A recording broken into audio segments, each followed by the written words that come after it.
How's everybody doing today? So I did a video a couple weeks ago explaining how I rinse commercial kegs, and I had a bazillion questions, so I wanted to go a little bit further in depth. A lot of the questions are just much easier to redo the video. So basically, what you guys don't see over there is an air compressor, and then I have a filter and a dryer mounted to the air compressor, and then it comes on the air line, wraps around the room, comes in right here. I don't know if you can see this. I have another air dryer and filter right here. From there, it just comes into this normal gas line with a gas line adapter to the bottom of this 1.5 tri-clamp. Right here, I have a, obviously garden hose attachment coming into a garden hose attachment into the 1.5 tri-clamp for a three-way valve here.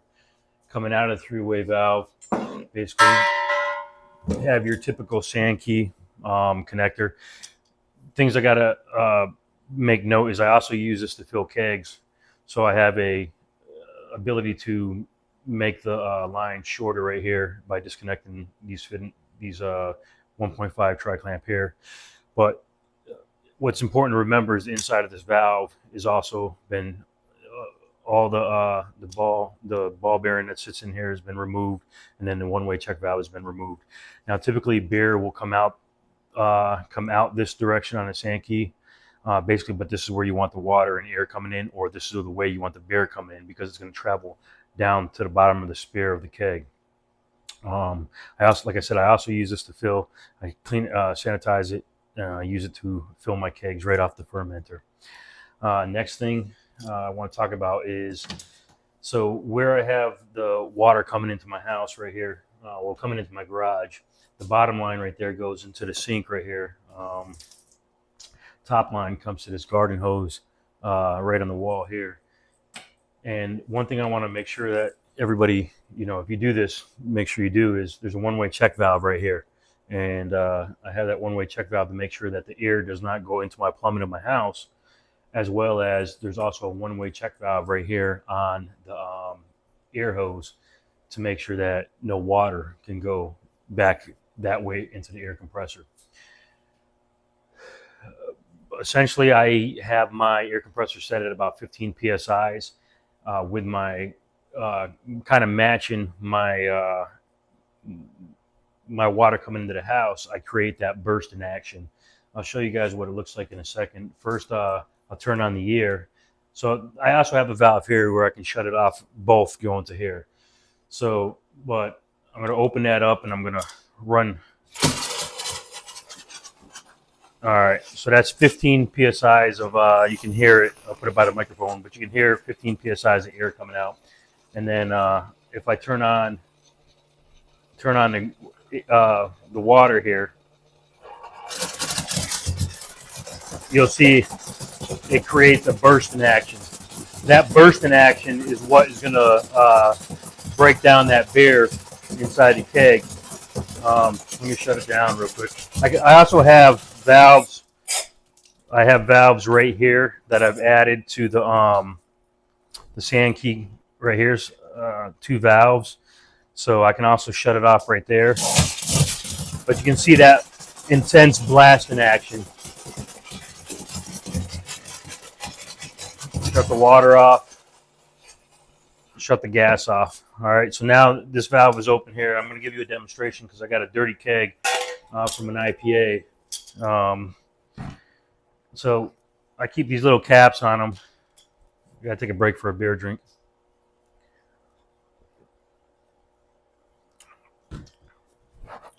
Right there. So all you do is just like you would normally. Now I'm releasing the CO2. That was the CO2. What I'll do is I'll take it. I can see it's pushing out some of that beer and yeast from the bottom. But basically, I'll turn on the water first. I'm going to let water come in and push most of that. Because if I turned on the air right now, it would be blasting that residual all over my walls and stuff. So I like to just add a little bit of water, dilute what's in that keg. It gets a little heavy. I mean, you get a couple of gallons in there, obviously 8 pounds a gallon. But I'm going to go ahead and shut that water off for a second. Then I'll slowly just creep on a little bit of this air, just bring in a little bit of air to push that water right back out. You can see it just coming out. Once I push that water back out, I'm going to crank that air all the way on. I'm going to hold it in a manner I can control the direction, but I'm going to go ahead and turn my water on full blast. And now what's happening is that same blasting action that I showed you on the coupler in the sink a few minutes ago, it's coming in the normally bear out on that Sankey coupler.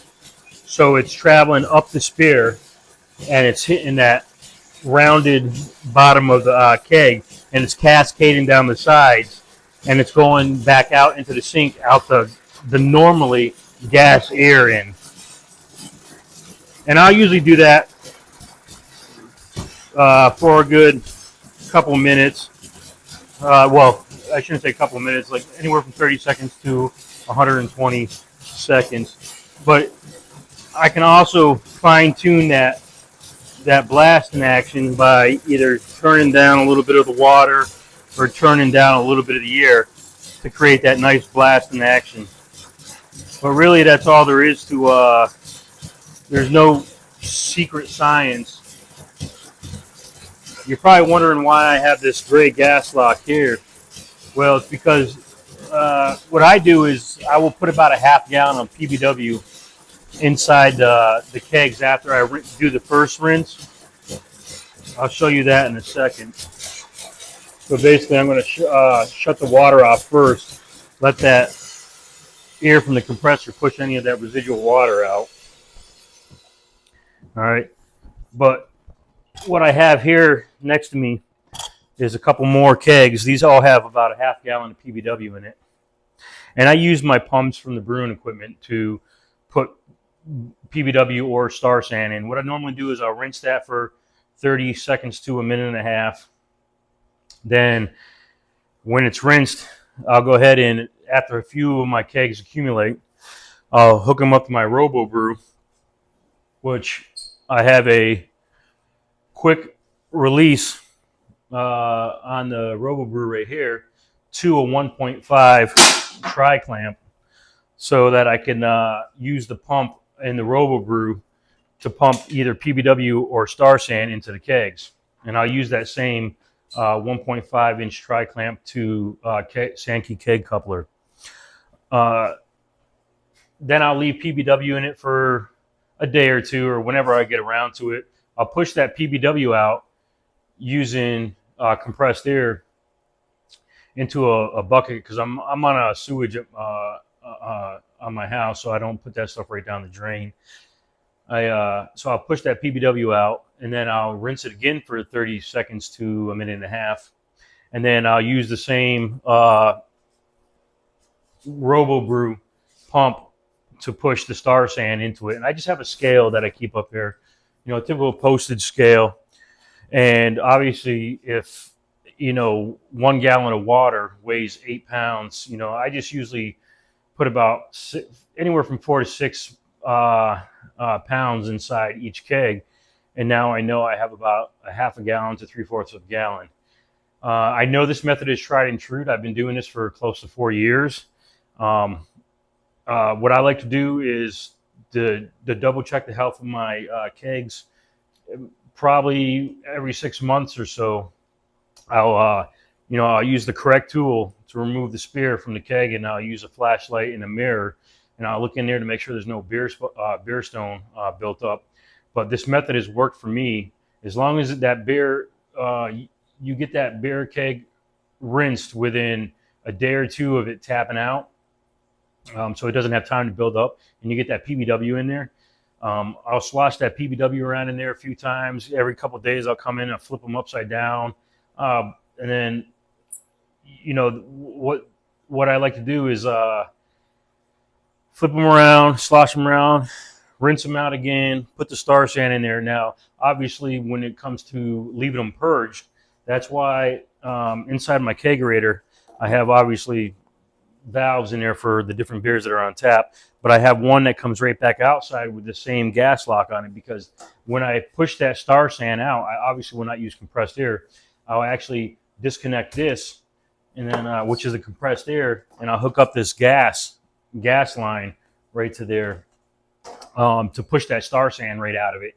And then I'll use that to also purge the kegs, so the kegs are purged and ready to go for the next beer that has to go in it. Typically, you'll notice, maybe I don't have my bag. I have a bunch of these coupler covers. Actually, I see the bag, but I have a bunch. Some are labeled. Well, you can see right here. Some are labeled PBW. Some are labeled Star Sand. Some are labeled Dirty. What I'll typically do is, obviously, these ones are PBW. So once I'm done rinsing this one, I'm going to give it another minute after I get off this with you guys. But I'll put one that actually says rinsed right on there, and I know that one's rinsed. Then it's just waiting for a day for me to find time to put Star Sand in the RoboBrew. So I typically will let the kegs. I think right now, because I brew half barrel, so each one. So I have both 5-gallon kegs and I have 15.5-gallon kegs. So depending on needs, sometimes I would just leave the PBW in there for a couple weeks at a time until I get a chance to take care of them. But either way, that should answer most of the questions. Quick recap: compressed air.